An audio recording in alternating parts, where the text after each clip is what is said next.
Welcome back to Real Clear Radio Hour, brought to you by the Competitive Enterprise Institute. I'm your host, Bill Frezza. We're back in the studio, continuing this week's education theme with our second guest, Greg Lukianoff, president of the Foundation for Individual Rights in Education, and author of several books, including Unlearning Liberty, Campus Censorship and the End of American Debate, and his latest missive, Freedom from Speech. Greg, welcome to the show. Hey, thanks so much for having me. Greg, in your new book, Freedom from Speech, which you characterize as a broadside, you write, while the First Amendment protects freedom of speech and freedom of the press as they relate to duties of the state and state power, freedom of speech is a far broader idea that includes additional cultural values. What did you mean by that? Well, I'm a First Amendment lawyer. I'm specialized in First Amendment law, but I'm amazed at how many times people think that the First Amendment and free speech are the same thing. The First Amendment is a wonderful manifestation of our Founding Fathers' respect for freedom of speech, but the cultural idea of freedom of speech is this idea that we hear each other out, that we debate, that we discuss, that we deal with the fact that people fundamentally disagree on different issues, that we give the benefit of the doubt. And we have tolerance for a little bit of disagreement. And that we have tolerance for disagreement. And my point in freedom from speech is, one, to talk about how I see this as a much bigger global problem, about how I believe that a lot of Americans don't understand how bad the situation is for freedom of speech abroad, and how increasingly, I think not just on our campuses, but in our larger societies, people not only do, but they're going to increasingly expect not so much freedom of speech, but freedom from speech they dislike. They want protections. As an example of things that have gone wrong right here at home, you write the following: the public's appetite for punishing attempts at candor gone wrong, drunken rants, or even private statements made in anger or frustration seems to be growing at an alarming rate. Give us some examples. Absolutely. I mean, it comes from the fact that I confess I actually do watch CNN. I think I might be the last remaining viewer of that network. But it seems like every single day, or certainly every week, one of the top stories is, person X said something that was offensive. And it seems like the bar for what you have to say to be offensive is also getting lower and lower. So, on the sort of high offensive end, you have someone like Donald Sterling.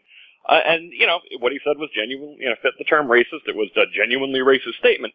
But the only thing that was really disturbing about that case was that it was recorded in his own home. He was eavesdropped on in a private conversation. Yeah, and that's creepy, and that should creep people out. And I think most thoughtful people do have that pause over that. But on the other side of the spectrum, you have the Brendan Ike case. And for those of you who don't remember, Brendan Ike was the president of Mozilla, a big internet company. And he gave just $1,000 back in 2008 to Prop 8, the petition in California, which was the anti-gay marriage proposition. And for that, when this got out, and I always have to remind people, back in 2008, this was nowhere near a majority of Americans were pro-gay marriage. Well, I think mainstream, and even President Obama at the time was not supportive of gay marriage. And Hillary Clinton. I mean, it was not considered a politically tenable position. And when this got out, there was a big clamor for him to be fired. And in the face of that, the company asked him to step down, and he stepped down. And the one good thing that came out of that was there were a number of gay rights advocates, including my friend Jonathan Rauch. Yes, we've had him on the show. He's wonderful. Oh, he's amazing. Who wrote this great letter saying, listen, this is not what we were fighting for. We were not fighting for a society where people who disagree with us have to quit their jobs. But unfortunately, what I think we're heading into, what Rauch is trying to fight, and what I'm trying to fight, is this kind of idea that genuine sort of opinion pluralism, genuine differences, genuine sort of different ways of expressing yourself, different religious beliefs, should only be tolerated in the most technical sense. And where are these voices of intolerance coming from, and what magnifies them? Well, it's interesting because I work on campuses and I fight campus censorship, but my message in freedom from speech is much bigger than that. I think as societies become more comfortable, as they become more affluent, as it's easier for you to switch on a radio station or switch on a TV program or TV channel where you can totally hear your opinion regurgitated to you, when you can take more antidepressants and you can take more pain pills, that people increasingly, I think there's a natural human tendency to, one, want physical comfort, but then to a degree to want also intellectual comfort. You don't want to be challenged. You don't want to disagree. It's nicer when everybody agrees with you and tells you how smart you are. Yeah, all you get is self-affirmation, and you don't have to deal with questioning your own beliefs. Exactly. So the intellectual process that is good for you is actually more difficult. So it makes sense that to a degree this is always sort of under assault. And as everything else gets better, and certainly scientifically, I think we are headed in a very positive direction in a lot of different ways. This is a category of problem that I believe is actually going to get worse. As people get more comfortable, they're going to want greater freedom from speech. And it seems to be a lot easier to gather a mob on social media today than it was in the streets of Salem when they were going after witches. It certainly does. The Twitter mobbing, the ability for people just to rile people up over, and in some cases, I mean, the Stephen Colbert case, which I also talk about. Tell us about that for those who haven't heard it. It's just amazing. Okay, so Stephen Colbert makes a joke on his show, making fun of the Redskins owner for starting up a charity that was called something like the Fund for the Original Americans, which basically, like, Stephen Colbert, the comedian, thought it was sort of insensitive, so he made a joke about some offensively named Asian charity that he just started out that was, kind of... As an analogy. Yeah. The joke itself was picking on someone for being insensitive. But when that got retweeted, there was suddenly this call by a number of activists. Off with his head. Off with his head. And there was the Cancel Colbert hashtag going all through the world. Now, for me, this was almost a welcome development. Right. Because I want people to see the stuff that I'm seeing every day. Well, why do people kowtow to the mob? I mean, why didn't Mozilla tell them to go pound sand? Yeah, that's a great question. I think we're not, my position is that we're not taught these principles very well. I think even First Amendment advocates, even free speech advocates, don't understand the depth and profound philosophy behind freedom of speech, behind pluralism. Speaking of philosophy, in your book you raise the issue of epistemic humility. Yes. What do you mean by that? Epistemic humility is an overly fancy way of saying that one of the most profound discoveries in I think, human thought is that we can't know everything. And to the extent to which everyone goes, oh, we all know that. Not really. Yeah. I think we're always tempted by the idea that, ancient philosophers to ones today, that we can actually know everything. We can't. The entire Enlightenment system had this wonderful respect for the limits of human knowledge. Well, there's the known, the unknown, and the unknowable. It's three categories. Exactly. And John Locke's entire, the system of government he came up with was predicated on these limits of human knowledge. But you wouldn't know that if you look at the way we argue as a society. Everyone is coming forward with this, cocksure certainty that we're absolutely right on every political opinion we have without ever going, there are actually probably limits to what I can know. Do you think this increased dogmatism is related to the higher degree of polarization we're experiencing politically? I think they feed off of each other. And I even talk about, I wrote an earlier book called Unlearning Liberty that talks about polarization.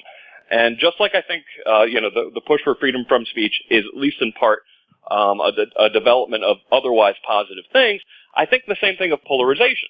There's a great book called The Big Sort, written by a journalist named Bill Bishop. And he talks about how, in the 1970s, there was this guy, Ronald Engelhart, saying, this future is going to be awesome. We're going to be able to live in communities that increasingly share our values and talk among people who share our values, and it's going to be great. Well, we live in that society, and there are great aspects of it. And we are increasingly clustering right down to the blocks we live on more politically homogeneous than we were 20, 30 years ago. And that's, there's a positive aspect to that. But the downside is it leads to people thinking that any right person thinks exactly like them. Yeah, everybody on the Upper West Side, is shocked when people disagree with them. Oh, my God, are they? I want to move on to your mission on campus, and you made one comment that I thought was quite interesting in your book, where you said it was only a matter of time before the cultivation of bad intellectual habits on campus started harming the dialogue of our entire country. Yep. Has that point come? I definitely think it has, because when you look at sort of the postmodern tools for sort of cheaply winning arguments that were sort of weaponized on campuses, starting as early as possibly the 60s, but certainly were in big use by the 80s and 90s. Well, the idea of, just completely dismissing people's point of view, making the argument that you're offended and that there's no way to rationally address how someone feels. Right. If you feel something, there's no counter argument to it, and basically that means that to a degree you're always wrong. And the thing that's amazing about this argument, about this approach to arguing, is it shuts down the process of discussion And it tends to lean in favor of what the dominant opinion, on campus is. And you look at the way we debate in the media, and you've got all these people, for the most part, coming from relatively fancy schools, and they engage in this sort of series of dog whistles and fallbacks. Yeah, ad hominem attacks, and don't listen to him. The Koch brothers paid his bills. Ad hominem attacks, but also falling back on "how dare you" arguments. Which are arguments that, in the 19th century, you had people like John Stuart Mill going, how much substance really is there to the, I'm offended, so what? Blasphemy, are you blasphemy. Right? So you are the president of the Foundation for Individual Rights in Education, which I understand was founded by our friend Harvey Silverglate and Professor Alan Charles back in 1999. Yeah. We've had Harvey on the show. He's a civil liberties attorney of some renown. Yep. When did you take over there? Well, I've been with FIRE since it was about a year and a half old. I came on as the first director of legal and public advocacy. So for the nice first chunk of my time at FIRE, I was the legal director. It was great. I'm a constitutional law specialized lawyer. I loved it. And what's the mission? The mission is to defend due process and freedom of speech, academic freedom, religious liberty, all the basic rights, but applied to college campuses. And defend it against who? For the most part, and this is one of the reasons why I wrote Freedom from Speech. For most of my career, we've been defending it against out-of-control administrators who sometimes are ideologues, sometimes they just want to push people around, sometimes they've got too much power and abuse it. And that's been most of my career.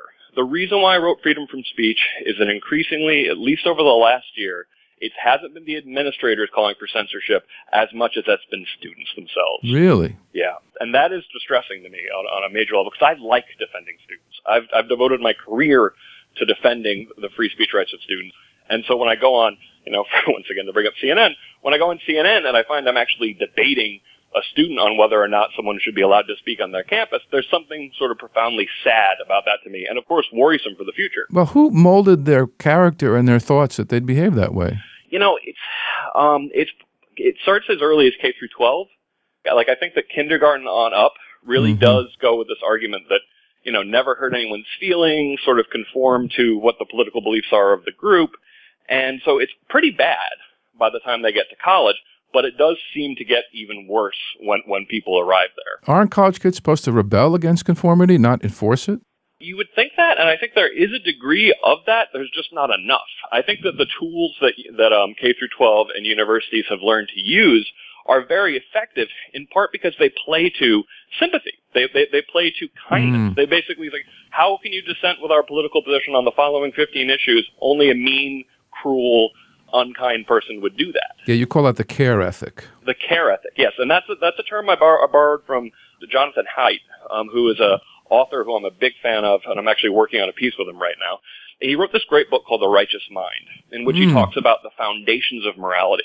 And he comes up with a fairly controversial theory that when you look at world cultures, most of them have sort of multiple points of how they define their morality that include things like whether or not something is a caring action or whether or not something conforms to people's ideas of sacredness, or loyalty, or relationship with authority, or fighting for liberty. That he comes up with these 6 different moral ideas that seem to unite cultures all over the world.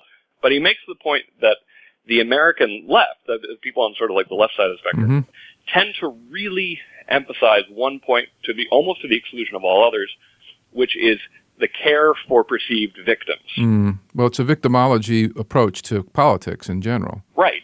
And, and there's something to be said for that, as long as it's not allowed to be the only point in your moral calculation. And it leads to this situation where kind of like no matter what you do to protect people, as long as you can say that I'm the good person and those are the people that need protecting, you can do it even if it doesn't make a great deal of rational sense. So in Freedom from Speech, I talk a lot about this mentality arising from this sort of unbound care ethic. Talk to us about the explosion of trigger warnings on campus. Yeah. Trigger warnings were precisely what I was thinking about when I was talking about the unbound care ethic.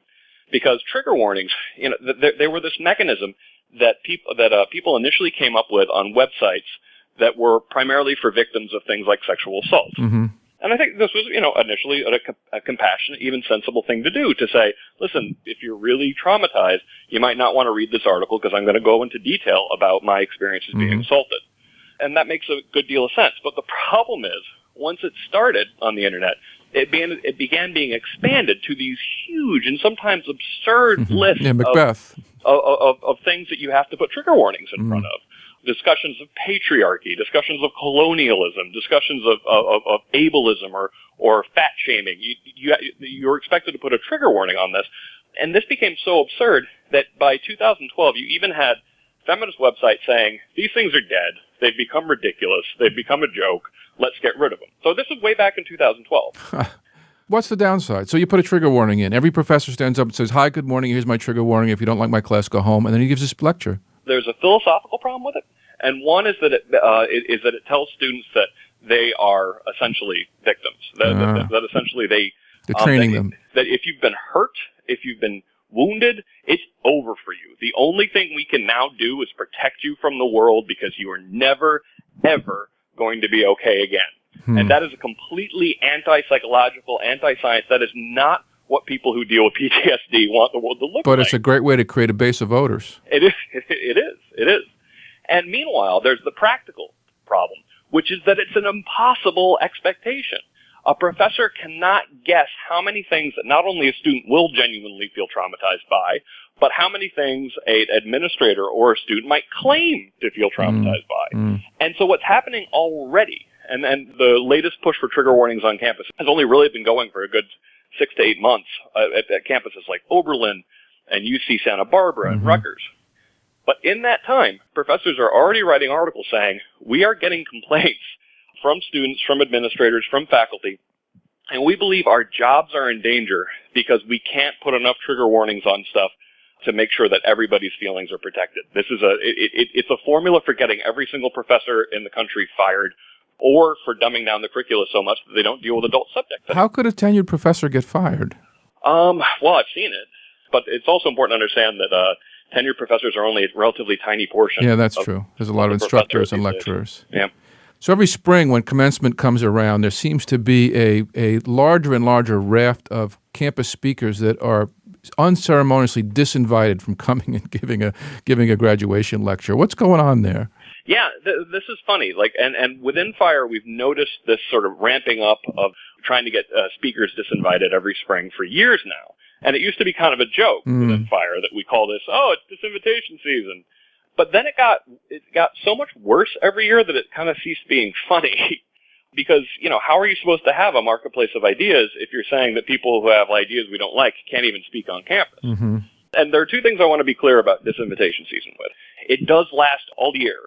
It only gets more intense around convocation. It gets a lot of press. And we also make the point that it's not so much that universities will consistently actually formally disinvite people, but that students are increasingly demanding that people be disinvited. And to us, that's the real bad statement. The idea that they don't say, like a previous generation, and I talk about this. I graduated from college in 1996. We were hardly sort of like the picture of Rhodes Scholars, of academic virtue. But we did at least understand that the people who were coming to speak at convocations, to come and speak at our university, we might not agree with them, but they might be worth hearing out. That idea seems to have fallen entirely by the wayside. Well, it even seems that giving away copies of the Constitution is being disinvited. I have a hard time imagining what the rationale is for that. The Constitution. This is something that I cannot. It's a subversive document or something? Over the last year, we have had 2 different cases where students have been told that they cannot hand out copies of the Constitution on campus without getting advanced state permission, without going to the tiny free speech zone. We had an additional case where students were told that they could not hand out a petition against NSA spying on campus outside of the free speech zone, outside of getting advanced state permission. I mean, how Orwellian can you get? You can't protest the NSA without outside of the free speech zone. Wow. It's just almost beyond parody. And this is tolerated by campus administrators. This is propagated by campus administrators is the amazing thing. Wow. And what's funny is so it was 1 year ago, last Constitution Day, that a student was trying to hand out constitutions at Modesto Junior College. And he got this all on tape about the multiple attempts that they had to get him to stop handing it out and to get state permission and all this stuff. Meanwhile, we fought for another student, the one who was told he couldn't protest the NSA, at Citrus College. And he filed a lawsuit as part of this big litigation project we're doing. And we had video of him handing out constitutions this past Constitution Day. And lo and behold, the sky does not fall. It looks like a perfectly pleasant day. Right. Students aren't traumatized by being exposed to the Constitution. Exactly. So colleges have not always been known as the most civil places. I was certainly there when there were protests in the streets. But we seem to have something called the Hecklers Vo now when it comes to invited speakers. What's that all about? Well, Hecklers Veto, it has been around for a long time. It just seems to be used more often. And what a Hecklers Veto means is that when you get together your group of people who don't want someone to speak on campus or in public, and you shout them down. You make it impossible for them to carry out their speech. In some cases, you throw bottles at them. It's a classic, example of what a Heckler's Veto looks like. Or, as happened at Brown University last fall, they invited the former commissioner of police, Ray Kelly, of New York City. Now, he's done some controversial things, including being the author of the Stop and Frisk program. Now, I'm a civil liberties guy, so I don't agree with Stop and Frisk. But because you disagree with something is all the more reason why you should hear that person Hear the argument so you can find the flaws in it. Yeah, exactly. And what Ray Kelly had done in the face of protesters was he had said, okay, listen, I know you got a lot of hard questions for me. I'm going to agree to an hour of question and answer after my speech because I know that people really want to ask me some tough questions. I'm doing it. I'm up for it. Just hold it until then. What happened? Well, what happened was he ended up going to give his speech at Brown, and students showed up, and they shouted him down, so much so that nobody could hear him.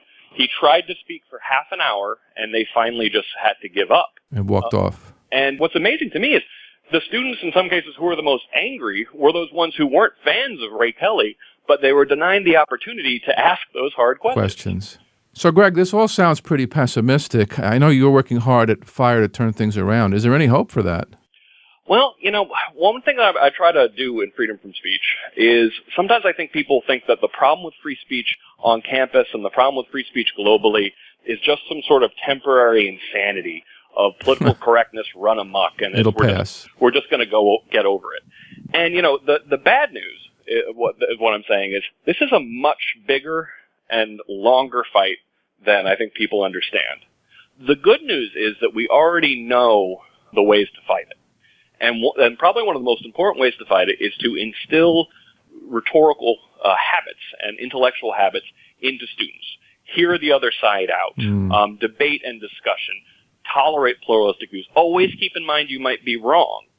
And while these are difficult skills to teach, the one reason why you should be somewhat optimistic is they work really well at finding out what is true and what is false, what's a good idea, what's a bad idea. So that's one of the great things about, sort of like the classically liberal intellectual system, is that it's really effective. And I think that the schools that do a better job of teaching that will produce more effective students. Well, Greg, I wish you luck with the program, and thanks so much for being on the show. Thanks so much for having me. That was Greg Lukianoff, president of the Foundation for Individual Rights in Education, here on Real Clear Radio Hour, brought to you by the Competitive Enterprise Institute. I'm your host, Bill Frezza. If you have any suggestions for topics or guests, please visit realclearradio.org, click on the email Bill link, and drop me a line. Real Clear Radio is produced in conjunction with Real Clear Politics, America's premier independent political website.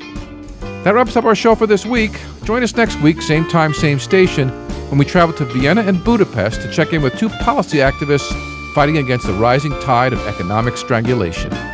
See you then.